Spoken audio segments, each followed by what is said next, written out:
Suddenly, two quote-unquote beings in black or gray clothes jump onto his vehicle and sit beside him. That sucks. That sucks.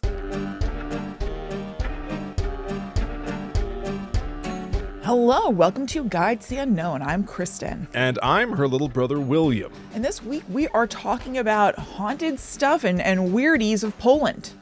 Haunted stuff and weirdies of Poland. Are we not? We like to occasionally, figuratively spin the globe and throw a dart. Yeah. And your dart, for some reason, smacked right into Poland. Yeah, and I was wrong. For my reasoning was incorrect. What was? So when we decided to do this, we were like, oh, let's do something international. And I was like, all right, what's an international place that's like crossed my desk recently? And I thought, oh, there's going to be a... People have been sending you documents about Poland? Yeah. I like imagining you sitting at a nice big desk. I know you have a desk at like work and stuff, but like work, I like to imagine you sitting behind like the Resolute desk, an inbox and an outbox. I know, wouldn't that be nice? Way an better. Inbox and an outbox tray. Yeah. And people are sending you documents, and this one about Poland crossed your desk. I said, no, and I said to you last week, oh, you know what? At the library that I work at, there's going to be a program about Polish egg decorating coming up. And so let's do Poland, where we Googled and we saw there's some like cool Polish stuff. Sure. I was wrong. It was Ukrainian egg decorating, an art called pisanki. Oh. Not Polish. Well, so I was wrong about the it. whole origin of this. But you know what? We found some cool stuff anyway. You screwed up. And the pisanki program was a hit, just in case anybody is wondering. Interesting. I Okay, didn't very hold good. it, but I was there and it looked very cool. Did you pay attention? Did I pay? No. How do they decorate the? You don't know. No. What? Okay. What? No, I'm just telling you how the idea came and that I was wrong. Very good. Very good. The There was a mysterious stylist involved. inner workings of your mind. I don't know. I just had to set the stuff up and then clean it up. How many smashed eggs were there? Like a million smashed eggs. They were blown eggs. Okay. So even if some were smashed, it wouldn't be a big deal. But I don't think any were smashed. They were smashing. Oh. People were very happy. They were beautiful eggs, I gotta tell you. Yeah. Intricately painted. Very good. People were coming up to my desk in the library and showing me their eggs afterward in the little cups that they got to carry them. Look at my egg, they said. And what did you say? I said, that's amazing, actually. Oh. No, they were... Look at it. They were incredible. Yeah. But so that's why we did Poland, is because there was a Ukrainian egg decorating program at my library. Everyone got it? Everyone keeping up? Yeah. It's totally sensible. Yeah, absolutely. But you know what? It yielded some cool stuff. I was happy with what I found about Poland. No, we're like a virtual travel show. I like picking a location. Because here's the thing. Sometimes there are topics that we will cover that I think obviously are fascinating. Otherwise, we wouldn't do it. Right. But like by the time that they reach a global enough scale that everyone knows about them or whatever, you can almost lose the trees because you're seeing the forest. Yeah. And I like the idea of visiting a specific locale. We've done this with a lot of states, the United States, where we'll just be like, here, let's do haunted Wyoming. Right. Specifically from Wyoming stuff. It's fascinating to go global and take a look at Poland. Totally. I did, out of curiosity, take a look at our stats. This is, I have a passing fascination with the idea of like, could we hit the algorithm or target, if we do a show about Poland, will our numbers in Poland go up? I don't know. Right. I can tell you this. All time, 7 years plus of doing Guide to the Unknown, less than 2,000 listens in Poland. Okay, that makes sense. You were able to find the all-time in Megaphone? I found it all, yeah. I've got it all. Yeah. I have it all. Because not just the Bloody FM stats, older stats. I have like archived Oh, stats. but then that's not up to date, right? If you combine the two, sure. Oh, okay. Yeah, that's true. And so less than 2,000 listens at all in Poland. And so I'll be very curious to see behind the scenes, does this skyrocket our Polish listeners? And so I want to say, if you're in Poland, we welcome you. Welcome. Congratulations. Yes. Seem like you live in a beautiful place. This is huge for Poland. That Guide to the Unknown is talking about your culture and your horrific monsters and events. Yeah, what a boon for you. This A is huge. flower in your cap. This is huge for you, Poland. All right, so we are going to talk about some weird stuff you got going on, Poland, Mm-hmm. after this commercial break. All right, would you like to start or would you like me to? I'll start. How about I'll give you like a mini, okay? Because I found some interesting information. This was my favorite. It is not the deepest thing in the world. However, I did love it. I have a soft spot for this type of thing. Yeah. All right. I do not know how to pronounce it. Great. Okay. It is spelled in English anyway. Dziad. Zod. Okay. I don't know if I'm pronouncing that right at all. In fact, I'm going to go ahead and say I'm definitely not. Yeah. It appears to be almost like a boogeyman type concept. This I found from poking around looking for like specific Polish cryptids. I did see that there's a lot of like Poland and Ukraine. There's a lot of crossover. Yeah. I wanted to see if I could get something specifically Polish. This seemed to thread that needle. Someone on Reddit had asked for like Polish, horror figures. And so this Dziad boogeyman came up, and somebody shared a phrase written in Polish that I then translated. I love it so much. It is a classic sort of something that a parent says to a kid. We've covered this before on Guide to the Unknown, where it's like, sleep, child, sleep, or the cocoa will eat you, right? Like the cocoa being some other boogeyman. Like, basically, a lot of these cryptids and urban legends almost exist to keep children in line. And so you threaten your child Hell yeah. with bodily dismemberment and harm if they don't pipe down and let Papa rest. Please. And so this phrase translated to, shockingly, be quiet or the scumbag will come. Awesome. The scumbag. Oh no! My God, it does sound horrible, doesn't it? Yes. There's something. I want the scumbag to come. The scumbag. It's like simultaneously super descriptive and not descriptive at all. Yeah, what does that mean? Exactly. So here's what I've got: the Dziad or DZIAD. It appears to be, and again, it's very confusing. That's why this is a shorty.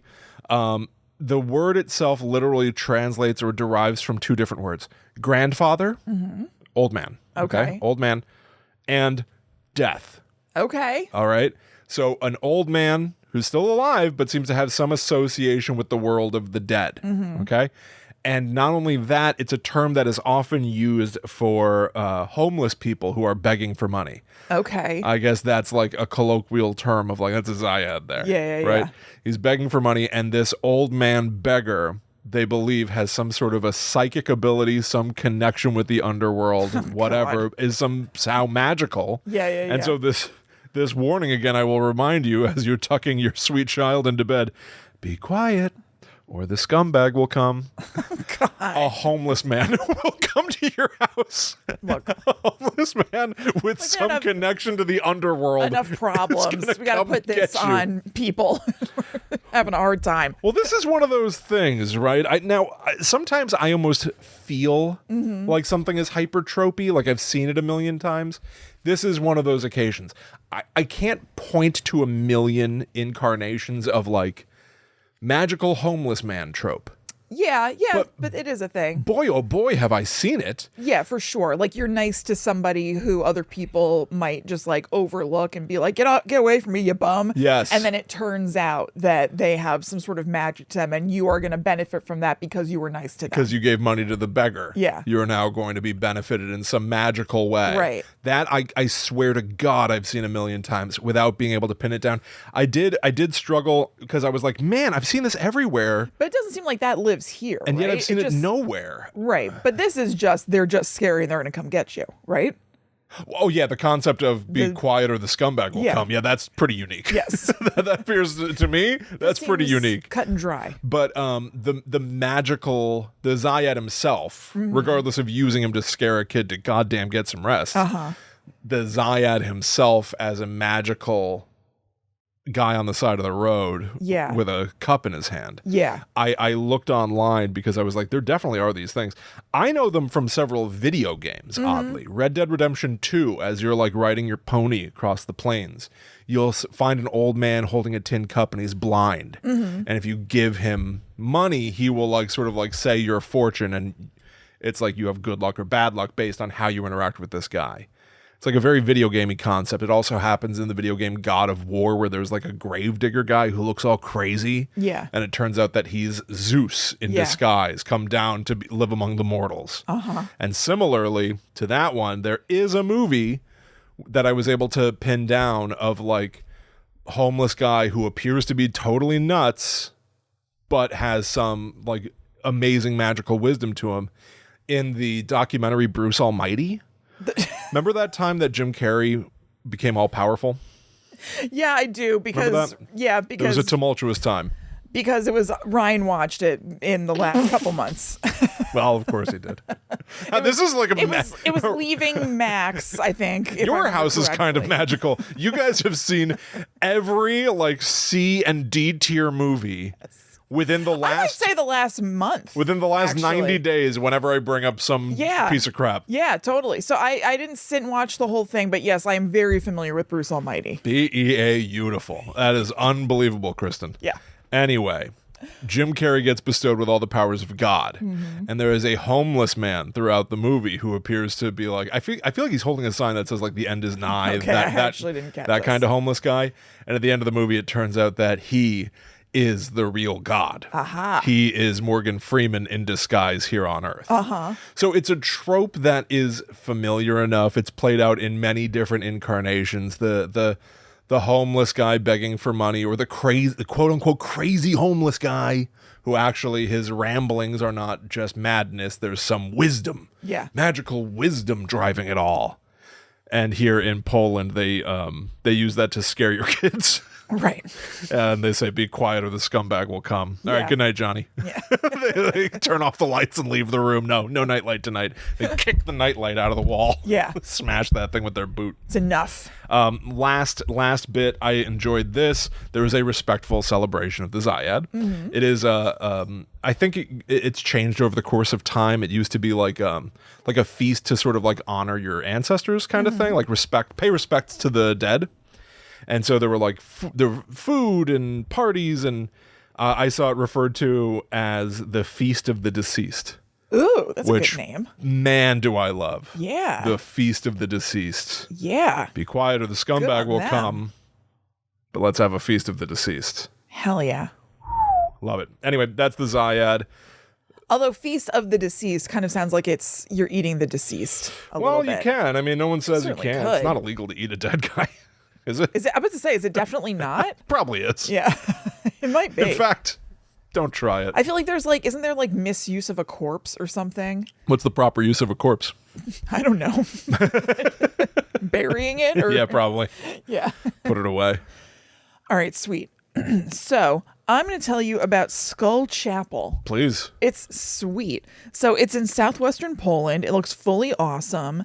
And it's this chapel that apparently you can see from the road, and it doesn't look particularly remarkable.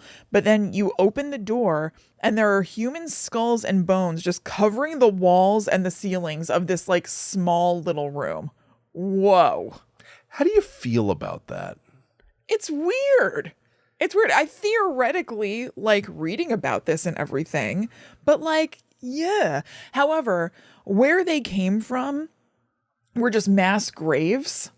Okay. So I don't know. It's not less respectful than that, I would say. Okay. Well, wow. When you phrase it that way, yeah, it's not less respectful than. And it was like a priest sort of thrown into a mass who grave. put this all together as a way to honor them. So I don't think that it's any like ethical bad thing. That's interesting. But it's a little yucky. Yeah. Yeah. I used to have this thing where I was like, I and part of me still feels this way. It's like, I don't think you should look at anything. I don't think you should look at a dead body. I don't think you should literally make visual contact looking at a corpse. I don't think you should look at a skull. I think literally the act of looking at it, like, to me, it's like some combination of, I mean, interacting with something dead? Are there germs? Yeah. That's one part. Yeah. Then the other part is just like, that's like the absolute, that's like antimatter. It's like the literal opposite of being alive is to interact with something that's dead. Something about that feels wrong, to like continue to interact with something that's dead. I get that. You know? Yeah, I get that. I can't quite put it into words, the feeling of it, but I had this feeling like, remember I was watching TV as a kid and there was a documentary. It was like probably something true crime adjacent. And they showed a picture of the crime scene and the dead body was in the picture. And I remember as a kid being like, you can't show that on TV. I still think that's crazy. Yes. You cannot show that on TV. Like in my, I had this like proprietary, like sort of like this is immoral or wrong. I feel that way when I watch true crime stuff and they show, if they blur it or whatever, but you're seeing like their legs sticking in the frame. I'm like, that's messed up. Crazy. To be, like, showing that. Show a dead body to people. It's crazy. It's not even to me showing a dead body to people. I feel bad for the person who's dead. Oh, absolutely. I'm like, it's wrong to be showing that. They don't have any say in this, and to the person's family. Like, I just think it's really messed up. Yeah, I think it's crazy. Sorry, I'm totally interrupting it's okay. you. I'm sorry. I don't care. I went to record a show with Tell 'em Steve Dave, and they have sort of a like an artifact in their office. It's called the Prussian Kissing Devil Skull. And basically the story was that Q of Impractical Jokers said that he found at like a flea market kind of thing, somebody who had a skull, a human skull, and if you offered it like $5, it would improve your fortunes, dreams come true. Make your dreams come true. And so he brought it to the table and they've kept it ever since. Yeah. And I have a miniature one over here somewhere, but like, it's fascinating. It's a fascinating story, but I was in there the other day and I've walked past it a million times and I decided to just like take a look at it again up close. And I was like, does anyone know if this is actually a human skull? Right. And somebody was like, if you look on the side, like you can kind of see like that porous quality that bone sort of has where it's got like holes in it, like toast. Yeah. Or something like that. And I was like, yeah, it does. Like, there are like carvings in the skull. And I had that feeling again where I was just like, I'm looking at someone's head. Yeah. This is a dead person's head that I'm looking at up close right now. I was like, crazy. This doesn't feel right to just be like casually in a room where there's like a vacant severed head in there. I know it's just the skull. Yeah. It doesn't carry the same ick factor as a literal severed head with flesh on it or something like that. But I don't know. It hit me again. I was like, this is pretty heavy, man. Like if you really stop to think about it for 2 seconds, it's pretty gnarly, let alone a whole chapel. This room is chock-a-block full. Yeah. Yeah. Like ceiling, walls, everything. Skulls, femurs, everything you got. Whatever you got. Yeah, every part of the buffalo. Pretty much, yeah. It's pretty wild. It's kind of awesome looking. Oh, I don't doubt it. Like the Paris catacombs or something, right? Yeah, it's inspired by, not the Paris catacombs, it's inspired by other catacombs and places like this in Rome. So in the main chapel, there are the bones of over 3,000 victims of war and plagues. And then there's a crypt below that's accessible through a trap door in the floor where there are the remains of 21,000 more people. A trap door in the floor? Yes. That even speaks to some element of like theatricality or something. Yes, or I looked at a house once that had a trap door in the floor that went to the laundry room. So it could also... that would be so inconvenient. I know. Holy crap. I know. Could that be worse? Yes. So it also could just be, certainly it could be theatricality because look at this place, but also it could just be a functional thing. Who knows? Totally, yeah. So this was put together by a priest named Vaclav Tomasek between 1776 and 1804, who was described as a bit of a bohemian. And he gathered and cleaned the skeletons from mass graves and then arranged them, taking inspiration from similar catacombs and ossuaries in Rome. An ossuary is anything where the bones of the dead are kept. And that could be a box or a building. Just anything that holds dead bones, basically. Okay. And he envisioned it as a shrine for the dead and a memento mori for the living. Memento mori being the Latin term for remember you must die. Oh, thank you. You're welcome. I often forget. I'm not consumed by thoughts of death. Well, did you remember exactly what memento mori meant? No. Oh, okay. I'm saying he said that this place was constructed as a memento mori. Yeah. As okay, a reminder for you. I'm not taking issue with you. I'm like, I gotcha. We've been forgetting this, everyone? We've been forgetting that we're going to die lately? I bet there are people who don't think about it. I bet there are. Who's that magician? Who's that magician that puts needles through his head? What's his name? Magician who puts needles through his head? Yeah, he likes to sleep in blocks of ice. What's that man's name? You know who I'm talking about. Do you mean David Blaine? Yeah. I don't know. I literally don't know about him doing those things. Doesn't mean he doesn't do them. Put a needle in his body from groin to sternum or whatever. Really? I don't know. He probably did. When I think about him, I just remember that he dated Fiona Apple. And, That's weird. Yeah, I know. Isn't it weird? And is he the one who, like, was he in a thing of water for a really long time? Like, he just does weird things to make himself, like, almost die. Yeah. And he then, flushed himself down the toilet. Yeah. Right, to almost die. And then was it his, like, magician troupe who here in New Brunswick, they did the stunt with being in a giant case of water? It was like one of his, like, little cronies, and they had to go to the hospital. At my wedding? Yeah. Well, outside your wedding, but yeah. It wasn't, to be clear, it was outside the site of where Will got married, not during Will's wedding. I didn't hire a troupe of magicians to put on dangerous stunts during my wedding. They were going to be performing at the theater, right. And so they did a stunt outside it to, like, advertise that they were doing it, and they had a crane thing with, like, a box full of water, and they had somebody go in it and do the thing where you're, like, in water for a long time holding your breath. I like your pose of it. This jolly, I'm in water. Here I am for a long time. But, like, it didn't go so hot, so they had to go to the hospital. Sucks. They stayed a titch too long. Yeah. Just a titch. I think they were fine. All right. But anyway, that's what I think of when I think of David Blaine, is basically Fiona Apple and that. Yeah, of course. Yeah, some things sure going sideways. I'm sure he does also do stupid shit like that. I both love and think magicians are stupid. Oh, absolutely. I get a kick out of magic, but magic like that, where it's just like, okay. Did you know that I'm a total badass? All right. I sleep upside down like a bat. Like, okay. All right. Are you gonna get away from me now, David Blaine? All right, it's enough. You got anything else to say, or can I walk away from you now? Yeah, I guess I like a fun, silly magician. Maybe Penn and Teller. I don't love a badass magician. It's so terrible. We should look at David Blaine stuff. Yeah. Yeah, I don't think we have. On Netherworld Dispatch, which is our Patreon show, we've done a lot of Chris Angel. We have not looked at David. Maybe we briefly did, actually, now that I think about it. Overdue. Yeah, I guess we'll take a look at David Blaine. We'll turn our eye on David Blaine. We will shift our gaze. Yeah.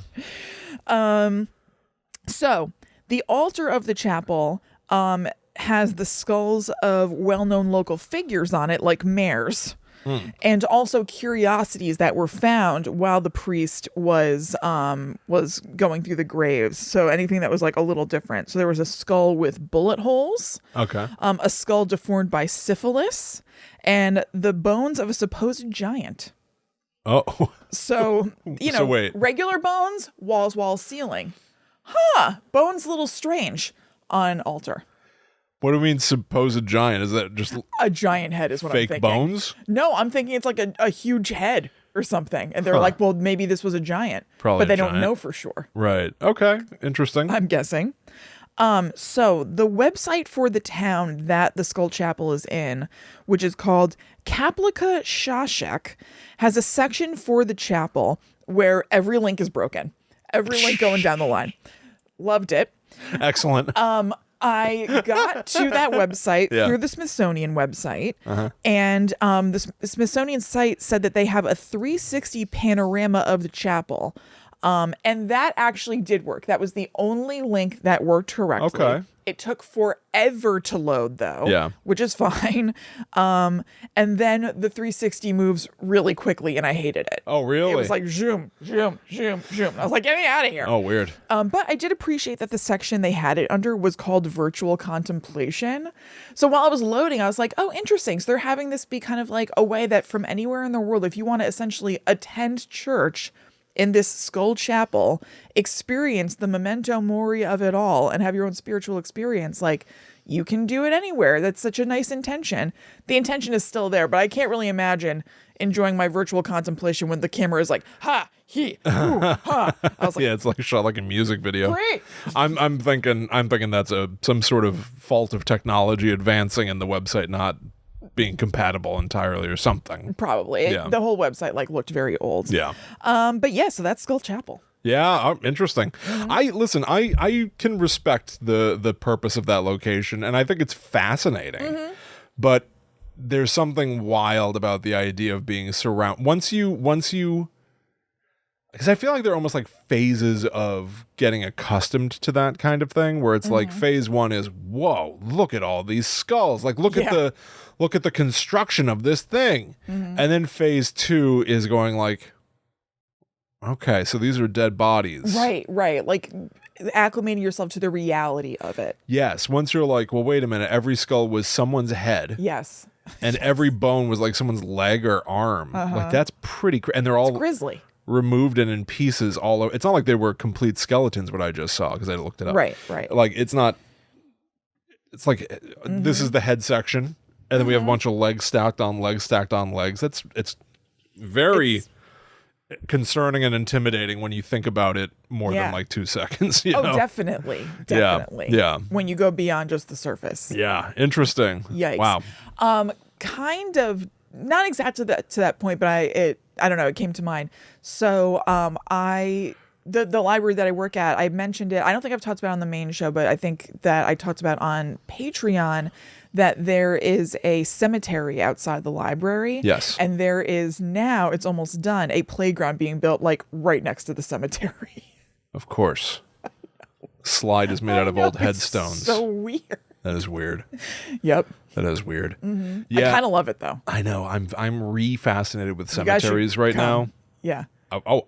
They're really close. Really? Oh, yeah. I'll definitely go. I'm fascinated with cemeteries again. This happens periodically. I've noticed a lot of cemeteries around the area that are really getting dilapidated. Like headstones fallen over, totally forgotten, looking abandoned.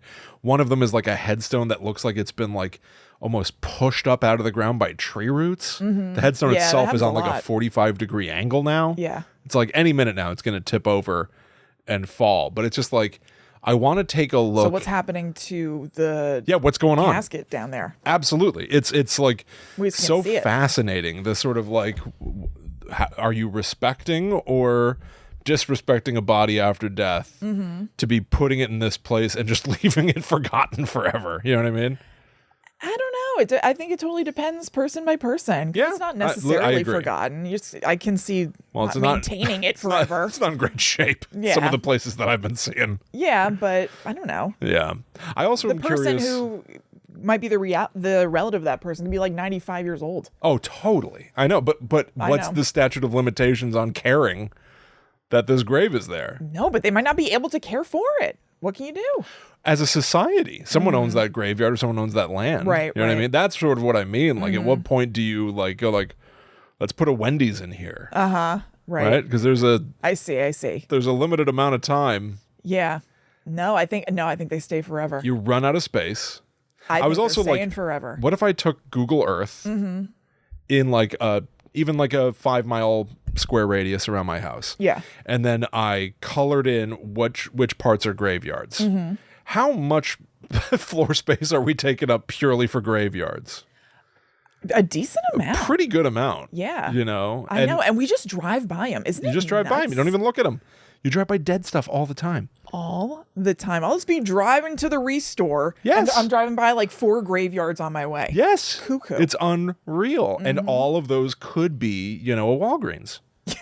I know. If only. It really should be. Yeah. I just really think that there needs to be, Citco gas. Does that exist anymore? I don't know. It very well could. Believe it or not. I haven't seen a Citgo in a long time is all. Interesting. All right. Yeah. Well, yeah, the dead. Skull Chapel. Interesting. Well, the dead. Well, the dead. Anyway, I'm going to bed. Goodbye. All right. So We're going to talk more about Poland stuff, but first we must tell you about patreon.com/GTTUpod, which is very much alive. Oh, yes. Very vibrant.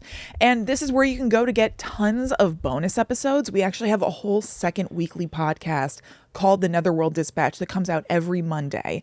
You can also get ad-free episodes of this show. You don't have to fast forward any of the commercial breaks, any of us talking about this. It all goes away once you join us on the $4 tier or higher. You also get access to our Discord, where there are people talking every single day, chatting it up, movie commentaries, monthly newsletters. You're supporting Will and I. It makes a humongous difference in our lives and helps us make this show twice a week. Yeah. And thank you all so much who have joined us over there. It's really, really awesome. We enjoy it so much. It's such a cool community to be a part of. And thank you. Lift us up onto your shoulders. Yes. Support us. Lift us up on high. Carry us. The most recent episode of The Netherworld Dispatch is episode 209. We chose our own adventures. Kristen and I found a website that has choose your own adventure games that were like user generated. People wrote them. It was a pretty interesting website where like It was cool. you can find like a hammer and add it to your inventory and choose to use it at a later date. Like it was very fun. It was like it a wasn't role-playing just game. straightforward, like you go this way, you do this. There were tools and stuff. Yeah, it was really, really neat, really fun. There is, I don't know how many people interacted with it. There's a link in the show notes to it, to a video, like a deleted scene from that episode. It's in the episode notes for that episode. I highly recommend you go look at that as well. Yeah. Super fun. Go check it out. 209, we chose our own adventures. Yep. Did we live or die? Make your choice. We made our choice. We also love reading reviews. I've got a lovely one here from Sweet T-Rex. Titled Creepy Light. Kristen and Will are hilarious. This is the only scary or creepy podcast I can listen to at night before bed and not be up for hours.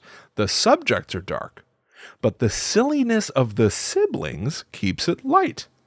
Thanks for the great podcast, and thanks for not keeping me up all night from fright. Oh, good. 5 stars. Good. Thank you so much. I'm so glad that it works for you. Yes. Delightful review. Thank you so much to everybody who leaves us reviews. It makes a big difference to us. It makes a big difference to people deciding to listen to the show or not. And if you haven't done it yet, we would love it if you left us a review. So you can leave us a written one like that on Apple Podcasts. You can leave us a starred review on Spotify or other podcast players.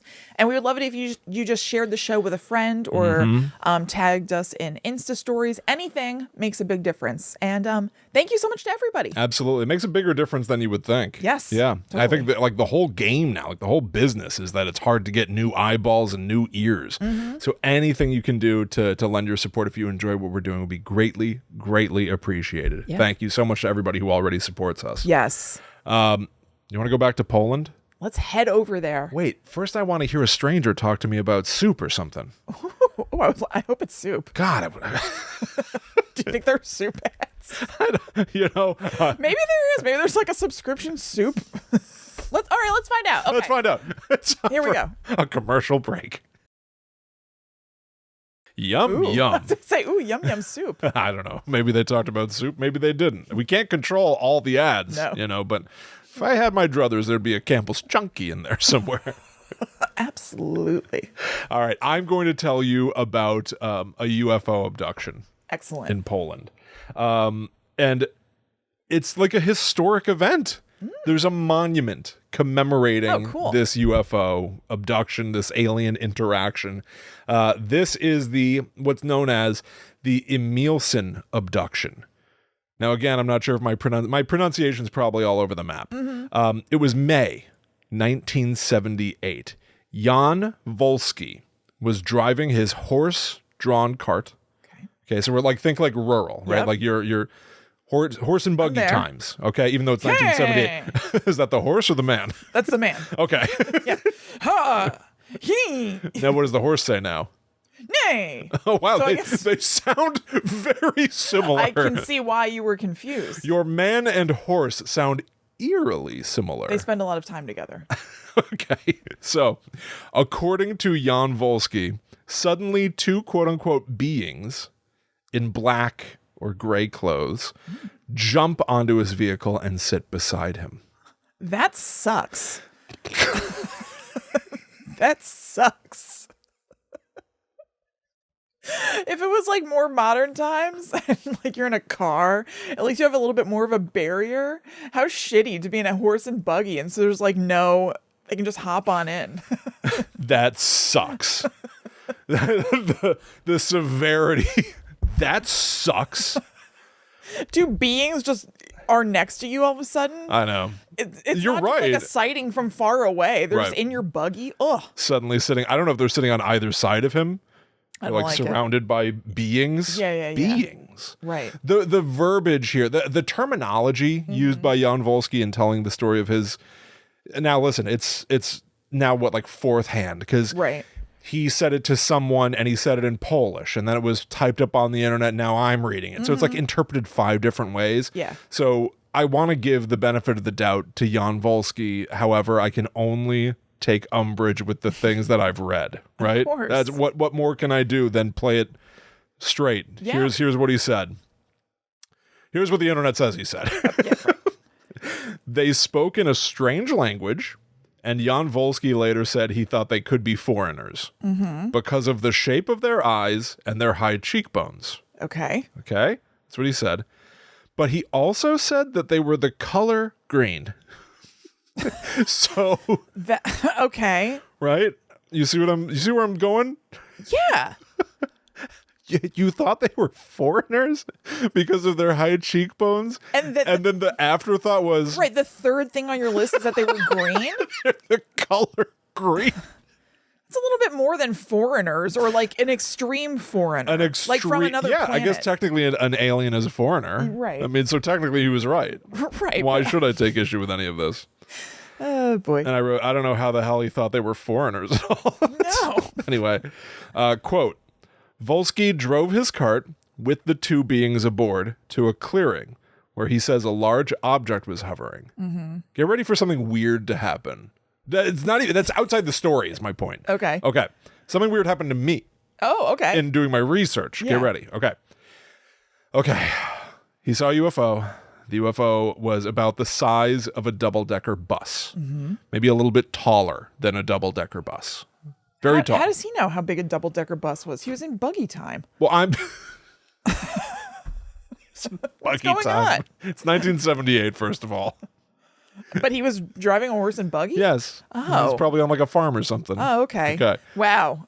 All He's- right. I know, have it's to really whiplash. adjust. It's whiplash. I thought he was in like... Oh, I should have mentioned Jan Wolski's also a time traveler. I thought this was like horse buggy time. Okay. I know, it feels like it. It feels Yeah, like yeah, it. yeah. So no, he what he did was he described it as being about the size of a bus. Okay. Then I looked at the dimensions that they said, and then I did the math and was like, oh, it's a little bit taller than a double-decker bus. Okay. That's me. That's not him saying it looked like a goddamn double-decker bus in Times Square. Yeah. Yeah. You know? Okay. Oh, Molly's horrified by the story. Yeah, she's like, Sorry, everybody. Molly's terrified right now. Molly, it's okay. it's okay. Go get him. Jan Wolski's all Get right. him, girl. Get him. Get him. Go. Okay. So, anyway, he says that he sees a UFO about the size of a double-decker bus. It's got these like black cones or drills. He said that they look like drills. Okay. Sticking out of it. They're black and they're making a humming sound and it's floating off the ground. So he's sort of insinuating like these 4 things maybe make it float. I don't know what's going on. There is a link on Wikipedia to view an artist's render of the UFO. I clicked on it and got a picture of a UFO, but it was because the image couldn't. That's funny. It's just so strange. Yeah, what a weird coincidence. I got one of those 404 not found pages from Yeah. Google Chrome, but it was the page itself, the 404, it was an image of a UFO. Yeah. That's so funny. With little cones on the bottom. Yeah. And it says we Maybe searched that's what it looked like. we searched the space, but we couldn't find the page you're looking for. So that was weird. In trying to click to find a picture of a UFO, I found a picture of a UFO, but it was a page telling me they couldn't find the page. Right. You did get it. I still got a picture of a UFO. Yeah. That was weird. Anyway, an elevator descended from the bottom of the UFO. They step in, they go up. It was black with grayish tint inside, just like their clothes.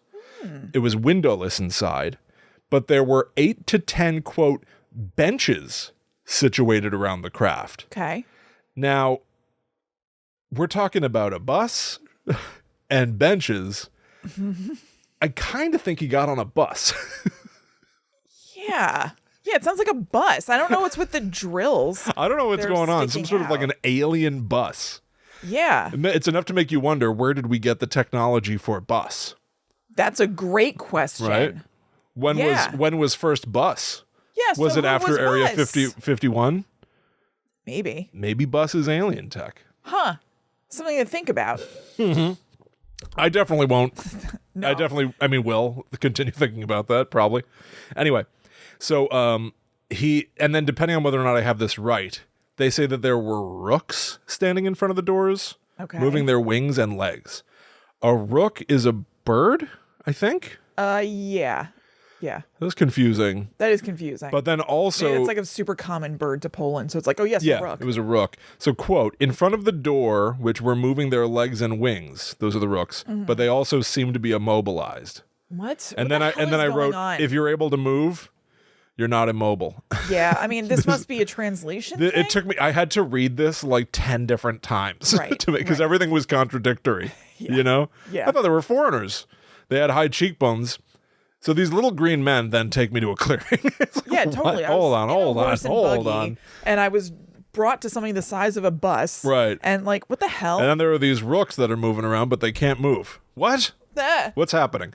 He's then gestured to undress. Okay. Now, this is me essentially... yes, there you go. Okay, all right. I was worried that I was going to be picking...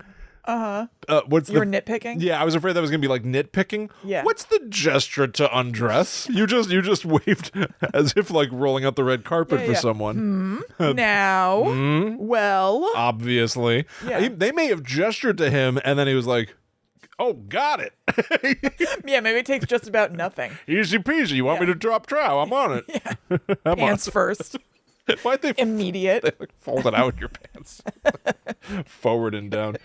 I wear pants with those little buttons in the front, like Mickey Mouse pants. Yeah, or Jack from what's it called? Into the Woods. Yeah, sure, yeah. He was then examined with a tool that resembled two dishes. Or saucers, which is confusing too, because this is a story about scooping his dick and balls with two little plates. Bada bada bada bada. Flap, flap, flap. Couple of frisbees. So confusing, especially because you associate saucers with UFOs already, but now they have a tool that's a saucer. What's going on? So they're flipping them, flopping them around with a couple of frisbees or saucers or whatever, which is confusing because UFOs are saucers, right? But not in this case. UFO is bus, but now saucer is tool. Don't know. What is this? So confused. After this, he was ordered to redress. He was then led to the door. Check this out. Quote, he turned and bowed to the entities. He liked it. Who politely bowed back. What is this? We have crossed the any language barrier. Yeah. We are completely through it now. They are simpatico. They're in perfect communication, so much so that they just wordlessly bow to each other. Yeah. As is customary after you've been saucer flapped. Who needs words? If you've had your jennies batted by a couple of plates. I wrote, bowed, is this customary? What's the proper salutation after an alien procedure? Yeah, after somebody just takes a little plate and rests your nuts on it for a while. Exactly. Now, so weird. The confusion doesn't stop, even though it's done. He exits the craft, quote, after which the doors closed, it levitated, and flew away. Yeah. Okay, it's gone. Literal next sentence. Afterwards, Volsky returned home to his family and notified them of what had happened. Notified them. Urging them to come see the floating craft. Oh, well, but... Yeah. It's gone, Volsky. No, something's going on, translation-wise. These birds couldn't move, were moving their arms and wings, but they were immobile. Something's wrong. The spaceship flew away, but then he said, everyone come see it. I don't think it's Volsky. What's happening? Something's wrong. So his family come to the site. There's nothing there. Yeah. So his family come to the site. It's gone, Johnny. Yeah. At least the grass looked a little matted. All right. Maybe something had transpired in this location. That's nice, at least. There was one point of corroboration of his story. Somewhere else, a 6-year-old boy said that he saw, quote, a bus-like craft hover over a barn. That's pretty good. That's pretty damn good. If it happened that way. If he also said bus, exactly. Yes, totally. Yeah. If it happened that way, where that kid's not influenced by the other parts of the story, he didn't just go, I saw it too. Right. And someone goes, he said he saw it too. He said he saw a bus-like craft. Well, I never really used those words. Yeah. If you said it like this, boom, we got a UFO. Right. Easy peasy. So it's on the map for all time, thanks in part to a pretty rad memorial. So there's this memorial now on the spot where Jan Volsky saw this UFO. It's almost like a vertical slab of stone. Yeah. Like a rough, like a Stonehenge kind of vertical slab of stone. All right. But situated on the top, balanced on its point, is what seems to be like a polished metal cube. Right. Which is kind of cool. I don't know. It should be a bus. Yeah. It should probably be a double-decker bus with a little alien bowing, bowing to everybody. I don't know why the cube, but it does. It's very striking. It does signify some difference between earth, rock, and mystical, polished, metallic thing. It is like the intersection point between order and chaos or something like that. I kind of like that. Yeah. That's cool. The statue has a phrase which is like, we welcome we welcome knowledge that may come in the future. It's like basically, it's essentially stating like, no one knows. Yeah. Right. No one has a clear-cut answer about this at all. That's by and large, that's it. That's the Emilcin abduction of Jan Volsky, who seemed to have the easiest go of it imaginable. Yeah, seriously. Even the tools they use on him are like round. Yeah. That's not bad. He just piloted his buggy. Yeah. Got in the elevator. Got nice round tools to knock him around. It's not terrible at all. You usually hear about like a giant needle that was stuck into somebody's belly button. Yeah. Or, of course, the classic anal probe. Classic. It's a classic for a reason. Absolutely. Hey, play the hits. But these are just like two discs that they're just like patting at him with. It's very SNL Kate McKinnon. It's very, Jan Volsky. He's as she would say, Donald Duck in it. Yeah. Whatever. It's not bad at all. Pink hole in a stink hole or whatever. Oh, yeah. You understand the joke. And so on and on and on. And on and on and on. I love that I know, sketch. as do I. All right. So I think I'm going to take us on home. Please. With the White Lady of Wisnes Castle. Oh, give me the business. All right. About Wisnes. Wisnes. All right. So this is a gorgeous castle in Nowy Wisnes. And I would call this castle light and breezy looking. Oh. Actually, it's really not foreboding. It has light colors, nice rounded turrets, but what was going on inside was not so light. Not so good. Kind of dark. Interesting. So I can barely picture what I'm about to tell you. It's like it's a little bit tricky to imagine like what this must have. I guess I can imagine what it must have looked like. I don't know why you would build a castle that has this feature, basically. So obviously rich families lived in this castle over time, and in the 1600s, a frequent visitor of the rich families was Queen Bona Sforza. Whoa.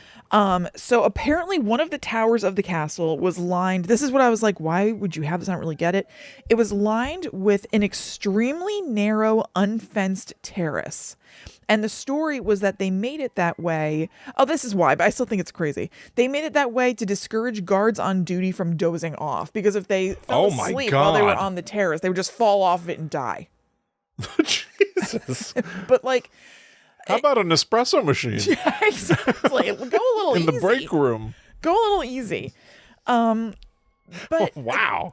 I'm sorry. I'm going on a journey as I'm reading this. I'm like going back and forth about how this works because it's really weird. So this crazy lady, Queen Bona Sforza, wasn't afraid of the terrorists. / she was a daredevil, and she would ride around the terrace on horseback. So this is why I have a hard time conceptualizing it. Yeah. It was wide enough to go on it on horseback. Like horses aren't that narrow. Right. So I don't know. That seems like it must have been wide enough that like... Yeah, well, imagine this. Can a horse Could a horse walk down a sidewalk? Yeah, but so It probably could. yeah, Right? Maybe it's the size of a sidewalk, that's fine. but with these huge plunging pits like Star Wars, they never have handrails. Certainly, but my issue is with the guard story. It seems to me you could still kind of doze off on that, not necessarily die. Oh, I see what you're saying. Yeah, right. Because you could Yeah. always just lie down on the sidewalk. Yeah, but whatever. It's kind of quibbling, but it's just kind of Yeah, that's confusing interesting. to me. Yeah, no, I see your point though. Yeah, because the story It assumes that people sleep standing up, right. right? Like if you fall asleep, you Yeah. might land by falling off. Well, what if you just sit down on the ground? Right, you could just lean back. I mean, there is a whatever. For it to be narrow enough that you can't fall asleep on the job, it cannot be wide enough for you to be able to sit down or lie down. Or ride a horse around it. So, I don't know. The stories are conflicting to me a little bit. Yeah, it's, people in empowered people, queens, Yeah. sometimes they're so goddamn stupid. Yeah. Yeah, sure. Don't let them sleep. Also, I will ride my pony about. Right. Like, well, these things are contradictory, milady. Yeah. Which shall it be? I guess they have to go with the thing Mostly that will horse. be- yeah, the most fun for her. Right. Horse is the priority here. Pony most. I was like, okay, yeah, she thinks for some reason we can't fall asleep on here. I'm doing it. Fine, whatever. It's Yeah. all right. So she liked doing that, but then she would also use that to inflict a very specific punishment on people who she didn't like or who just like pissed her off one time. She would make them watch her do her rounds on her pony and then tell them that they should do the same. You do it too. It's really, really cool. But this is terrible. She would have the horse that she used on her little rounds swapped with one that they had fed alcohol. And then when the person tried to go around the terrace with this poor horse, they would fall to their death. Dude. I know. It's so creative. I was about to say points for creativity. Yeah. But like A drunk horse? yeah, this is terrible. Do you think anyone was fooled? I don't know. Were they just like, what am I going to do? Your horse walks up hiccuping. She's just gonna how dry I kill me am. another way. Yeah. I don't know. So Thank God we live today. As horrible as the world is right now, yeah. thank God we're not at the mercy of somebody who's making us ride a drunk horse around. God. Yet. I know. That's coming. I know. Give That's it coming. time. This is just more creative than The what's drunk going horse on strategy. right now, Right. and like less like I don't know, sanctioned and like formulaic or Right. whatever. Right. God. So this is actually not the white lady of Wisniz. Okay. This is the lady who created the white lady Of of course. Wisniz. Yes, she's a ghost We haven't maker. even gotten to her yet. Yeah. The white lady of the main story was named Barbara Radziwill. Now, William, Carol Radziwill was on The Real Housewives of New York. Related? I don't know. We'll never know. We'll find out. Probably not. And she basically just committed the sin of falling in love with Queen Bona's son, Sigismund II Augustus. He had a 2 in his name? I know. I've never heard of a 2 being in the middle. To Sigismund to a Guzman? Sigismund II Augustus. Wow. The queen wasn't happy because if they got married, it wasn't politically advantageous. It was like a waste of a marriage. Right. So she was pissed. Yeah. So she wasted poor Barbara. My God. And had her drink poisoned wine. Barbara died an awful, painful death. And what the queen did by poisoning her was only ever a rumor, so she was never punished. But, like, come on, this woman sucked. Yeah. She obviously did it. Yeah, who could have possibly done it? The It's monster too in the big castle? A coincidence. It was Yeah. definitely her. And this happened in the 16th century, by the way, which were Elizabeth Bathory times. Ah, okay. So what's with these like queens and what was Elizabeth Bathory? She wasn't a queen, but something like that. Yeah, whatever. yeah. A baroness, I think. Baroness, yes, I think so. Would there be a Real Housewives of this era? These people getting along?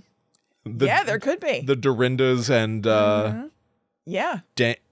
Dang Luann or something. What's her name? Dang Luann. Countess. Gosh dang Luann. Countess Luann. Maybe Elizabeth Bathory was a countess. Maybe. I'm not sure. But yeah, absolutely, there could be. Real Housewives Scary, of the 1600s. murderous. It wasn't. I think Elizabeth Bathory we talked about recently was like Belgium, right? It's like I don't remember. Real Housewives of 1600s Europe. Yeah. It's like a nightmare. Yeah, it's killing people terrifying. left and right. Yeah, a little bit less fun. Mm-hmm, a little less and a little frothy. drama at dinner. Yeah. At the round table. Oh, definitely. I'm all for women behaving badly, but ladies, we don't need to be going this far. My vice, slaughtering the peasants. That's like their like intro, holding an apple. But the apple's poisoned. Right. So, since then, it's been said that a woman all in white looking very sad has been seen wandering inside the castle and on the grounds outside. And that's, what was her name? Yeah, Babs? the white lady. Yeah. Yeah, Babs, Barbara Wadswell. And that's the lady in white. But guess what? What? Even though Bona got away scot-free in life, she might not be so lucky in the afterlife because there is actually a second woman in white, Queen Bona herself. Really? Oh, okay. I lied to you before Oh. by saying that she wasn't the woman in white and she made her. I thought we were friends. No, I actually, I didn't mean to lie. I found it later. Oh, I okay. added it. So they say that in the dead of night, especially if there's a storm raging, apparently you can see a woman on a horse riding around and around that terrace, being punished for her sins by riding forever. Oh, but she liked that. Yeah. To this I say, it sounds like she's doing exactly what she really loved doing in life. Yeah. So that doesn't sound like a punishment to me at all. Right. It seems like she's still just getting to party. Yeah. And show off. Yeah, totally. So I don't really hold with that. So she kind of like, good for her. Yeah, she gets to enjoy everything forever. Yeah. Basically, but I think that it puts Eat the rich. eat the rich. It puts a better button on the story to be like, but she got away with it in life, but in Right. the afterlife, she can't rest. But the king was Yeah. punished. He got to eat all the ice cream he wanted. Yeah. Right. Okay. Okay. Yeah. I actually do have another little thing Yeah? I could tell you. Sure. If you don't mind. There's another castle with an interesting history. It's Lagau Castle. So it's an old, awesome looking castle, a little bit more traditional looking castle that has now been turned into a hotel. And the main thing that's famous about it is that it has a room you can say in that they call the torture room. Oh. Where the ghost of one of the castle's former owners, Commander Andreas von Schleiben, apparently appears at the foot of the bed from time to time. Jesus. That's horrible. Uh-huh. The foot of the bed? Yep. He only appears to men and only in the spring or summer, so book your trips accordingly. It's so hard to be a man. I know. Yeah, you poor fellas. Open your eyes and at the foot of the bed, Colonel von Schleiben. Commander Andreas von Schleiben. Commander Schleiben! Huh. I could only find one picture of the actual room to see like what you would be getting into if you decide to book the torture room. Yeah. And the picture was really only focused on the bed. It had this big wood. It was taken by Commander Schleiben. Yeah, it actually was It's photographed from by the- Commander Schleiben's POV. By the commander's ghost. Seems like it was. Yeah. It had this big wood headboard that looked like it had like hand imprints pressed into it. Okay. And maybe some like chains and locks hanging from it. And it was like made to be a scary picture because they're marketing it as the torture room. Yeah. But the eerie dark lighting in the picture made it kind of hard to see. And it also, so it was just like this like scary headboard and then white linens. And then I thought that after I wrote that calling them linens takes some sting out of the torture room. Yeah. What can you do? Right, yeah, the They torture are- room, but with the clean white linens. That's what they were. What can Whoever you just do? has like the nice room. The nicey cozy room. Yeah. Yeah. That sounds good to me. I would like to In the stay castle, I want to stay where the king stays. there. Yeah. Not me the too. torture room. The shitty torture room. Yeah. So that's kind of like the main headline about the place now because that's like Right. fun. But there is another ghost story about something that took place there. At one point in the castle's history, this knight and his sister lived there, and the knight took an enemy prince captive in the dungeons. So he was technically living there too. This prince had a lovely singing voice, and he was really belting it out to pass the time because he was bored. And because of the acoustics of the castle, his voice was booming out to the townspeople. And so it started drawing in crowds of people who were coming outside the castle to just listen to the prince being like, bo, bo, bo, bo, bo, bo, bo. Bargain basement. Phantom of the Opera singing. And the townspeople were like, oh, this is so wonderful. Oh, this is a bop. Yeah. So This is my jam. this is it. And the priest is like, me, me, me, me, me, me, me. It's just like echoing. The people loved it. So the knight's sister ended up being very intrigued by this bad boy prince with the golden voice. Totally. And she bribed the guards to go visit him. And they ended up falling in love, obviously. So the knight was pissed because, again, with these arranged marriages, with these political marriages, he was pissed because she was already supposed to be married off to some other dude for political reasons. And the knight would not release her from that arrangement. So she did still marry that guy, and just to be an asshole, the knight let that captive prince out of the dungeon for one night to perform as the entertainment at the wedding. Ouch! Wow, this really does feel like some Real Housewives. Yeah, it is. Yeah, this is something. That is catty. Ooh. But the knight refused to sing. He got let out, and then he went to the wedding, and he was just like, I won't do it. you will not hear my golden voice. And so standing in front of a microphone. No. Will not. So the knight beheaded him for his insolence. Oh, good God. Yep. And soon after that, the knight's sister died of a broken heart. Oh. Well, see? Yeah. See what you get. Yeah, Knight. exactly. Yeah, what did you end up with, you big dummy? Now you've got a dead sister. Yeah. Joke's on you.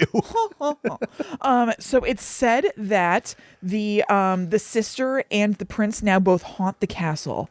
The knight's sister can be seen wandering the shore looking for her lost lover, and the prince's singing can be heard in the halls of the castle, especially by the dungeons. Little ditty about Jack and Diane. So that's that. Wow, fascinating. Yeah. Man, transported back in time. What a nightmare. Yeah. What a goddamn nightmare. People just being Thanks. beheaded because they won't sing, and Yeah, well, drunk horses dumping people off the side of a castle. it's not good. Drunk horse. Terrible. I hate that. Honestly, I really hate that. The way you feel about looking at bones. Any story about giving an animal a substance, I hate it. That's so unique about you. I don't like it at all. Well, there you go, everybody. We've been to Poland now. Yeah. Pretty much basically been there. Yeah, I know. I feel like I know everything about it. I feel like I lived there my whole life. Right. So thank you so much for going on the journey with us. Yes. We'll be back again next week. Some sort of crap. See what it is. Yeah, who's it? I don't know. Yeah. It'll be fun. Yeah, totally. And you can find out all sorts of other crap at patreon.com/GTTUpod. You can also follow us on social media. We are at GTTUpod, and we are also there individually. I am at Chillin' Kristen. I'm at The Myth Traveler. You know what we always say, Guide to the Unknown, our crap ain't shitty. That's right. So check it out. Yep. Scaryfun.fun, links to everything, patreon.com/GTTUpod. Thank you all so much. Yes. We'll see you next week. But until that time comes, we must travel. Back to the netherworld go we.